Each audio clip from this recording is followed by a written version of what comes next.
Santa Sé e Ordem de Malta. Everton Vieira Vargas. A agenda internacional, seja do Brasil, seja do Vaticano, ela tem grandes convergências. É a questão da pobreza, é a questão do desarmamento, da proteção dos direitos humanos, mais recentemente a questão do meio ambiente, em particular da mudança do clima. A representação brasileira na Santa Sé foi elevada à categoria de embaixada em 1919. A Ordem de Malta foi fundada no século XI, com uma comunidade monástica dedicada a São João Batista, com a finalidade de administrar um hospital para assistência aos peregrinos que se dirigiam a Jerusalém, então sob domínio dos califas do Egito. Com a conquista de Jerusalém pelos cristãos na Primeira Cruzada, 1099, a ordem assumiu funções militares de defesa dos doentes e peregrinos. Índia e Reino do Butão. Kenneth Felix Rakzinski, da Nóbrega. Nós já somos importantes fornecedores de petróleo e de produtos agrícolas para a Índia.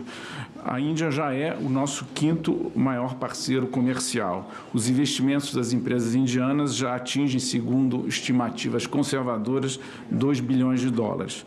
Mas há muitas oportunidades para intensificar essas relações bilaterais e em múltiplas frentes.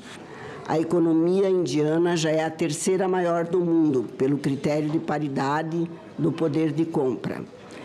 As relações bilaterais remontam a 1948, ano da independência indiana.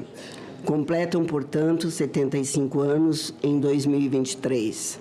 O Reino do Butão, por sua vez, situa-se na cordilheira do Himalaia, entre a China e a Índia.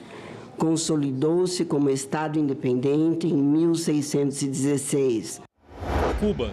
Christian Vargas. A verdade é que desde o fim da União Soviética, da desintegração do bloco socialista, Cuba tem passado por um processo contínuo de mudanças. Do ponto de vista econômico, o país teve praticamente que se reinventar.